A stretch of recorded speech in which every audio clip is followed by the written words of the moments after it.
1절에서 6절까지의 말씀입니다. 구약 성경 804면에 있습니다.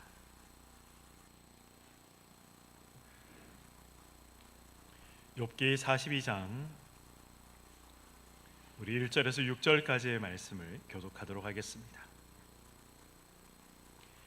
욥이 여호와께 대답하여 이르되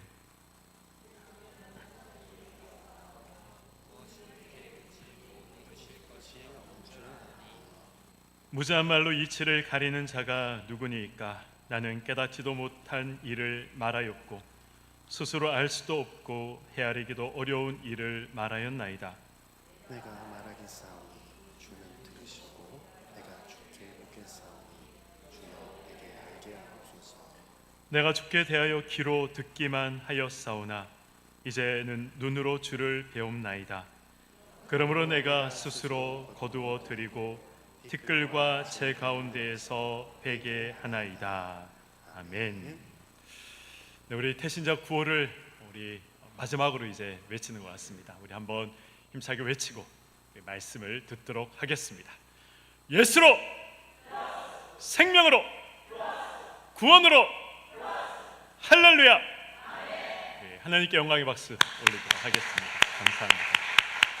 감사합니다. 네, 우리 옆에 분들에게 이렇게 한번 인사했으면 좋겠습니다.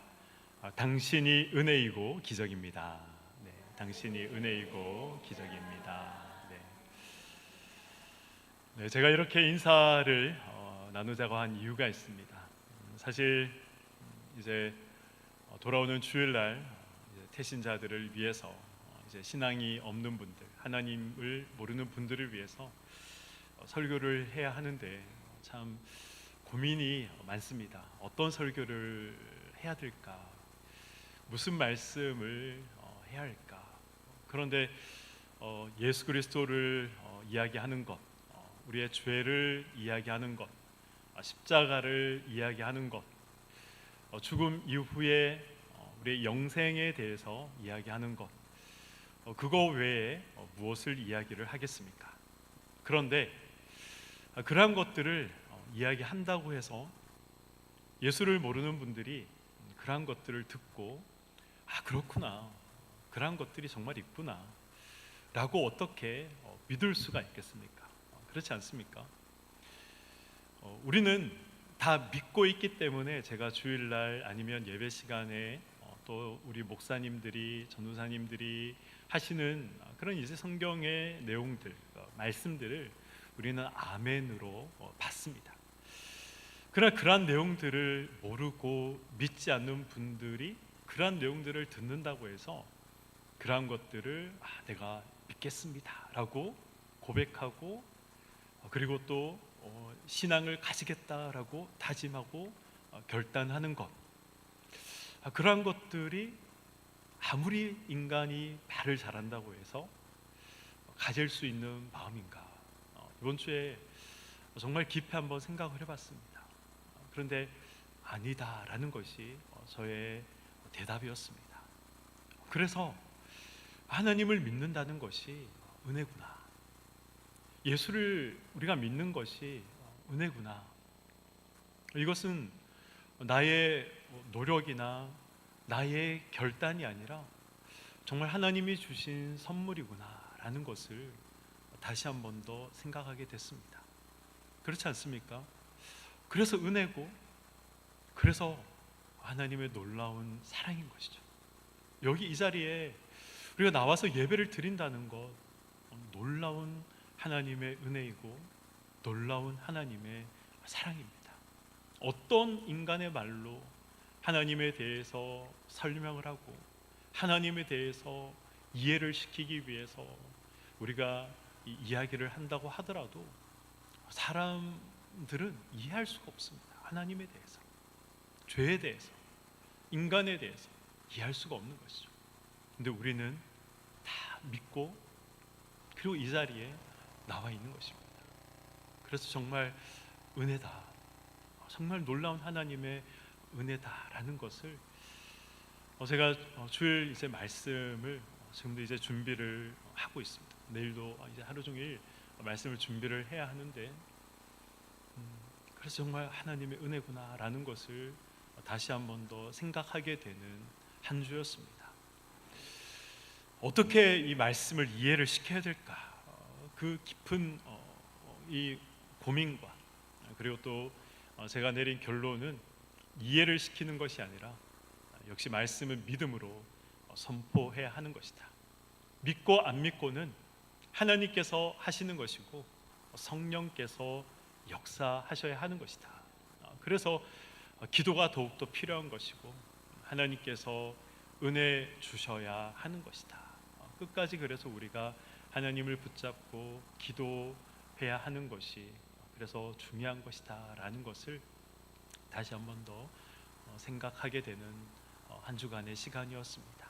잊지 마시고 기도해 주시고 성령 하나님께서 말씀 가운데 우리 하나님을 믿지 않는 사람들의 마음에, 태신자들의 마음에 역사하셔서 예수 그리스도를 구세주로 고백하는, 내가 죄인임을 깨닫고 예수가 아니고서는 구원이 없음을 고백하는 그러한 시간이 될 수 있도록 기도해 주시고 또 오늘 이 밤에도 꼭 기도해 주시기를 간절히 소망합니다. 오늘 이제 우리 욥기 42장까지 우리가 왔습니다. 욥기 1장부터 우리가 지난 이제 봄부터 시작해서 계속해서 살펴봤죠. 그리고 이제 우리 마지막 장인 이제 42장까지 우리가 도착했습니다. 욥은 하나님을 고난 가운데 찾고 찾았습니다. 그리고 자신이 왜 이런 고난을 당해야 되는지 아무리 생각해도 나는 모르겠습니다. 그러니 하나님께서 직접 나타나셔서 왜 내가 이런 고난 가운데 있어야 하는지 하나님 설명해 주십시오. 그것을 욥은 하나님 앞에 요구했습니다. 그래서 하나님이 욥에게 이 38장에 이제 등장하셔서 이제 말씀을 하신 것이죠. 38장부터 하나님이 욥에게 등장하셔서 말씀하셨던 것이 무엇입니까? 욥에게 무엇을 하나님께서 말씀하시고 또 하나님께서 무엇을 보여주셨습니까? 하나님은 욥에게 하나님이 만드신 이 창조 세상, 이 창조 세계를 하나님이 보여주셨습니다. 그리고 욥에게 이 창조 세계를 보여주시면서 이 창조 세상이, 이 피조물들이 어떻게 움직이는지, 왜 이 피조물들이 존재하는지 하나님은 욥에게 질문을 하셨습니다. 그런데 이 욥은 하나님의 이런 질문들에 하나도 대답을 하지 못했습니다. 사실 하나님의 대답에는 이 욥이 원하는 답변들이 어떻게 보면 하나도 포함되어 있지 않았습니다. 욥은 이유를 알고 싶었습니다. 하나님, 왜 제가 이런 고난을 당해야 됩니까? 어떤 이유 때문에, 어떤 원인 때문에 자신이 고난 당해야 하는지, 자신의 자녀들이 죽임을 당해야 되고 자신의 재산이 하루아침에 다 날아가야 했고 자신이 왜 이런 질병 가운데 있어야 하는지 그런 이유와 원인을 알고 싶었습니다. 그런데 하나님은 지금 엉뚱한 대답만, 엉뚱한 질문만 하고 계신 것 같았습니다. 우리가 볼 때 어떻게 이런 답변들이 욥의 이런 질문들에 대한 답변이 될 수 있는가? 그런 답변들만 하나님께서 이야기하고 계신 것 같습니다. 하나님의 모든 답변들을 들은 욥의 고백이 무엇입니까? 오늘 본문 1절과 2절의 말씀 우리 함께 읽어보도록 하겠습니다. 시작. 욥이 여호와께 대답하여 이르되 주께서는 못하실 일이 없사오며 무슨 계획이든지 못 이루실 것이 없는 줄 아오니. 아멘. 이 욥의 이 말에 어떤 고백이 담겨 있습니까? 하나님은 하나님께서 만드신 이 천지 만물들을 욥에게 보여주셨습니다. 별들이 어떻게 움직이는지, 구름과 비바람은 왜 생기는지, 들짐승들은 하루하루를 어떻게 살아가는지, 바다와 땅의 경계는 어떻게 정해졌는지, 하나님은 욥에게 물으셨습니다. 그런데 이런 하나님의 질문들에 대해서 욥은 아무것도 대답을 하지 못했습니다. 하나님의 질문을 듣고 욥은 아무 대답을 하지 못했습니다. 그리고 생각을 했습니다. 하나님께서 모든 것을 만드셨고 모든 것을 하나님이 다스리고 계시며 우주 만물을 지금도 제어하고 계신다. 하나님의 질문들을 들을 때마다 욥은 이런 생각들을 했을 것입니다. 하나님께서 만약에 잠시 자리를 비우셨다면, 하나님이 만약 잠시 쉬고 계셨다면, 하나님이 만약 잠시 잠을 주무셨다면 하늘의 별들은 떨어졌을 것이다. 구름과 비바람이 제어되지 않았을 것이다. 땅과 바다의 경계는 사라지고 허물어지고 말았을 것이다. 그래서 이 모든 생명체들은 파괴되고 말았을 것이다. 그러나 천지를 창조하신 하나님은 단 한순간도 자리를 비우시거나 단 한순간도 쉬지 않고 천지 만물을 여전히 다스리고 계셨다. 그래서 오늘 아침 태양이 뜨고 오늘 저녁 달이 뜨고 있는 것이다. 이것을 생각을 했던 것이죠. 이 사실을 알았던 것입니다. 욥의 외침은 하나님은 나의 고난과 고통 중에 어디에 계십니까? 라는 것이었습니다. 그리고 하나님께서 계신다면 제발 좀 나의 이 고난과 고통 중에서 대답 좀 해주십시오. 이것이 하나님을 향한 욥의 외침이었고 또 욥의 간절한 갈망이요 요구였습니다. 아무리 하나님을 찾고 찾아도 그런데 하나님은 응답이 없었습니다. 자신의 고통은 아무리 하나님을 찾고 찾아도 줄어들지 않았습니다. 그래서 자기 인생 가운데 더 이상 하나님은 계시지 않는다, 하나님은 부재한다, 이런 생각을 욥이 했던 것입니다. 일이 잘 되고 사람들이 부러워하는 그러한 복을 받고 있을 때에는 하나님이 나와 함께 하신다, 내 인생 가운데 하나님이 존재하지 않는 그런 시간들은 없다, 그런 생각들을 욥이 했습니다. 그러나 고난과 고통이 찾아오자 하나님은 내 삶에 계시지 않는다, 내 삶에 부재한다, 나를 잊고 계신다, 그렇게 욥이 생각을 했던 것이죠. 이런 욥이 깨닫게 된 것이 무엇입니까? 하나님의 부재는 있을 수 없다는 것입니다. 하나님이 부재하시면 오늘이 존재할 수 없다는 사실을 욥이 드디어 알게 됐던 것입니다. 어려움과 고난 중에도 하나님이 여전히 내 삶 속에 함께하고 계시고 지금도 여전히 나의 삶 속에 임재해 계신다, 이 사실을 욥이 드디어 42장에 와서 깨닫게 되었던 것입니다. 별들을 움직이시고 자연의 이 질서들을 여전히 질서정연하게 움직이시고 다스리시는 하나님이 자신의 삶도 여전히 다스리고 계신다는 사실을 욥은 하나님의 그 질문들을 통해서 조금씩 깨닫게 되었던 것입니다. 그리고 하나님께서 자신을 더 넓고 더 큰 은혜의 자리로 자신을 인도하고 계신다는 사실을 알게 되었던 것입니다. 그래서 욥은 그렇습니다. 하나님은 무엇이든지 하실 수 있는 분이십니다. 아무도 하나님의 뜻을 방해할 수 없습니다. 이런 고백으로 욥기 42장을 시작하고 있었던 것입니다.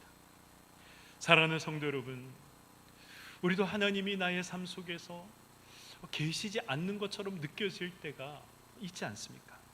아무리 불러도, 아무리 기도해도, 아무리 외쳐도 하나님이 우리의 외침과 하나님이 우리의 기도 속에 마치 응답하지 않으시는 것처럼, 그렇게 부재하시는 것처럼 우리가 생각할 때가 있습니다. 그렇지 않습니까? 하나님의 부재를 생각했던 욥에게 그래서 하나님께서 보여주셨던 증거들이 무엇입니까? 자연이었습니다. 하나님께서 창조하신 피조물들이었습니다. 내가 여전히 내가 창조한 이 피조물들, 이 자연 세상들을 여전히 다스리고 있다. 내가 제어하고 있다. 그래서 세상이 아직도 존재하고 있는 것이다. 욥기가 말씀하신 하나님이 동일하게 오늘 저와 여러분에게 말씀하고 계신 것입니다.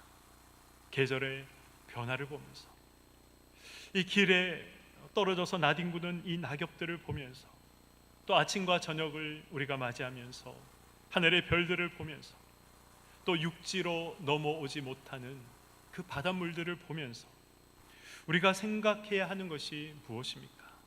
하나님이 내 삶에 여전히 임재해 계신다는 이 사실들을 우리는 기억해야 하는 것입니다. 신실하신 하나님이 자신이 창조하신 이 세상을 단 한순간도 놓치지 않고 다스리고 계신 것처럼, 자신 역시 신실하신 하나님이 단 한순간도 놓치지 않고 다스리고 있음을 욥은 드디어 발견하고 알게 되었던 것입니다. 그래서 욥은 6절에 이렇게 회개합니다. 그러므로 내가 스스로 거두어 드리고 티끌과 재 가운데서 회개하나이다. 이 티끌과 재 가운데 회개한다라는 것이 무슨 뜻입니까? 성경을 읽어보면 이 성경 인물들 중에 티끌과 재 가운데 회개하는 이러한 장면들이 성경 곳곳에 기록이 되어 있습니다. 이 성경에서 티끌과 재는 회개를 상징할 때 자주 등장하는 표현입니다. 그리고 뒤에 나오는 회개하나이다 라는 이 말을 가리키고 있는 표현이기도 하는 것이죠. 이 회개하나이다 라는 말의 이 원어적인 의미를 한번 찾아봤더니 굉장히 흥미로운 의미가 있었습니다. 회개한다, 슬퍼한다, 애통한다, 그런 이제 의미도 있지만 다시 일어선다라는 의미도 있었습니다. 그래서 이 티끌에서 무언가 일어선다, 이런 의미가 있는 것이죠. 티끌에서 무언가 다시 일어선다. 티끌에서 하나님께서 무언가 일으켜 세우신다. 저는 이러한 표현들을 생각하면서 떠오르는 이미지가 있었습니다. 떠오르는 이미지 혹시 없으십니까? 티끌이라는 단어의 이 히브리 원문은 아파르라는 단어를 사용하고 있는데, 이 단어가 어디에 등장하냐 하면 창세기 2장 7절에서 등장합니다. 하나님께서 인간을 창조하실 때 무엇으로 하나님이 창조하셨습니까? 흙으로 인간을 창조하셨다라고 기록을 하고 있습니다. 바로 이 흙이라는 단어를, 이 아파르라는 단어를 사용하고 있습니다. 인간을 지금도 하나님께서, 이 하나님이 인간을 흙으로 창조하셨는데, 하나님이 그 티끌로 하나님이 인간을 창조하셨는데, 하나님께서 내가 이 인간을 지금도 하나님께서 다스리시고, 또 하나님께서 지금도 인간을 인도하신다라는 이 사실을 내가 믿습니다. 내가 신뢰합니다. 그래서 내가 이 사실을 믿고 내가 이 사실을 신뢰하기 때문에 내가 이 고난의 자리에서 내가 다시 일어납니다라는 의미가 여기에 있는 것이죠. 이 고백이 여기에 담겨져 있는 것입니다. 자신의 인생이 비록 다 타고 남은 재와 같고 쓸모없는 그런 티끌과 같다 하더라도 일어서겠다는 것입니다. 하나님을 의지해서, 하나님께서 여전히 내 인생 가운데 함께 하신다는 이 사실을 믿기 때문에, 그래서 내가 이 티끌 가운데 다시 일어서겠습니다, 고백하고 있는 것이죠. 어떻게 이런 고백을 할 수 있습니까? 하나님이 창조주이시고 창조주이신 하나님이 자신의 인생을 여전히, 자신의 인생 가운데 여전히 임재해 있다는 이 사실, 함께 하신다는 이 사실을 이제 욥이 믿고 깨달았기 때문에 이런 고백을 할 수 있는 것입니다. 욥기 결론의 핵심 중에 핵심은, 제가 욥기를 설명을 쭉 하면서 이 42장 5절의 말씀을 제가 몇 차례 말씀을 드렸습니다. 이 핵심 중의 핵심은 5절의 말씀이죠. 우리 5절의 말씀을 함께 읽어보도록 하겠습니다. 시작. 내가 주께 대하여 귀로 듣기만 하였사오나 이제는 눈으로 주를 배움나이다. 아멘. 이 귀로 들었다라는 것은 내가 간접적으로 하나님을 알았다라는 의미입니다. 눈으로 봤다는 것은 무엇입니까? 내가 이제 직접적으로 하나님을 체험하여 알았다라는 의미입니다. 욥이 직접적으로 알게 된 것이 무엇입니까? 지금까지 인과응보라는 그러한 생각에 갇혀서 욥은 살았습니다. 인과응보, 원인과 결과라는 그러한 생각에 갇혀서 욥이 살았지만 하나님이 주시는 것이라면 그러나 고난도 복이라는 사실을 내가 이제는 알고 있습니다. 내가 이제는 믿습니다. 그런 고백이 담겨져 있는 것이죠. 고난을 받는 이유는 하나님이 버리셔서도 아니고 하나님이 벌하셔서도 일어나는 것이 아니라 하나님이 더 큰 은혜의 자리로 이끌어 가시는 하나님의 일하심이라는 사실을 내가 이제 깨닫습니다. 내가 이제 알겠습니다 라는 고백이 여기에 담겨져 있는 것입니다. 그리고 하나님이 계시지 않는 곳이 없고 하나님이 일하시지 않는 그러한 일이 없음을 알게 되었습니다. 하나님은 음성으로, 환상으로, 눈에 보이는 축복과 놀라운 기적으로도 일하시지만 그러나 때로는 드러나지 않게도 하나님께서는 일하신다는 사실을 저는 이제 믿습니다. 그렇게 고백하고 있는 것입니다. 어떻게 이 사실을 알았습니까? 하나님이 보여주신 이 창조 세계를 통해 알았습니다. 사자가 사냥을 하고 까마귀 새끼가 배를 채우고 들짐승이 태어나고 야생의 환경에서 이 들짐승들이 먹고 자라고 번식하게 하는 분이 하나님이시다라는 것을 하나님께서 욥에게 말씀하시고 또 욥에게 너는 이것을 아느냐라는 이러한 질문들을 통해서 욥이 알게 된 것이죠. 베헤목과 리워야단 같이 인간이 통제할 수 없고 또 인간의 통제를 벗어난 그런 거대하고 또 무시무시한 그런 동물들도 모두 하나님의 창조 세계 안에 있다는 그러한 사실을 알게 되었습니다. 그리고 욥 자신도 그 창조 세계 안에 있다라는 이 사실을 그도 발견하게 된 것이죠. 욥이 알고 있던 창조 세계는 어떤 세계였습니까? 인과응보의 법칙이 작용하는 그런 세계였습니다.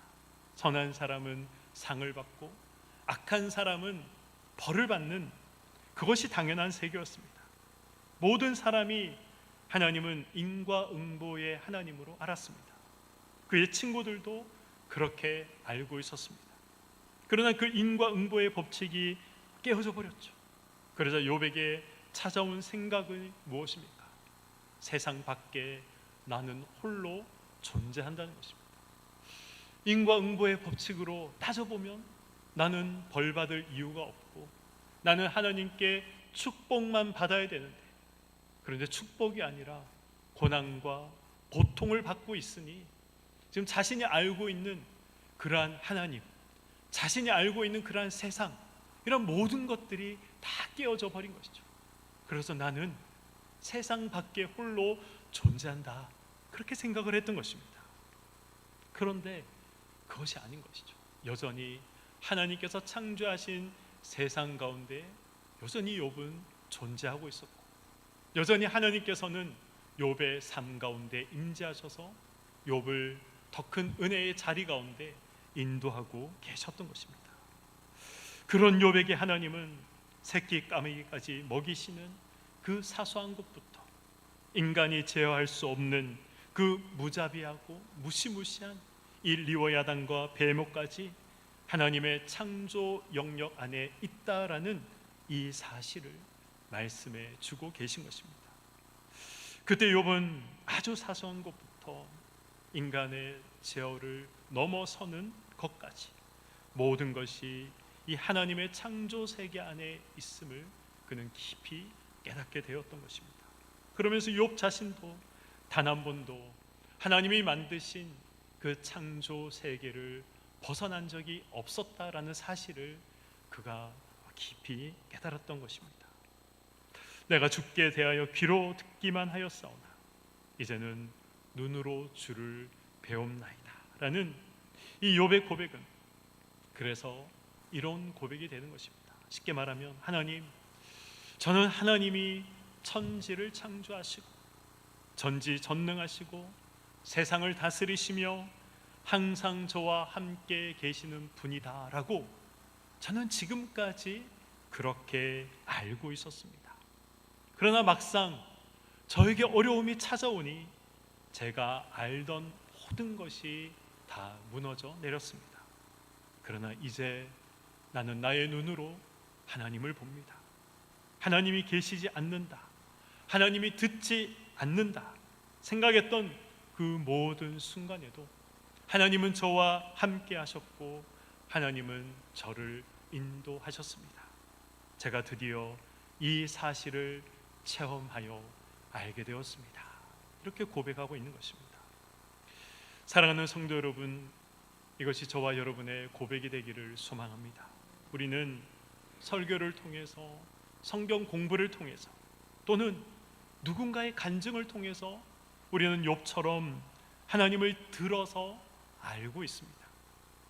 하나님이 천지를 창조하셨다는 사실, 하나님은 전지전능하시다는 사실, 하나님이 세상을 다스리신다는 사실, 어떤 경우에도 하나님은 나와 항상 함께 하신다는 그런 사실, 이런 사실들을 우리는 들어서 알고 있습니다.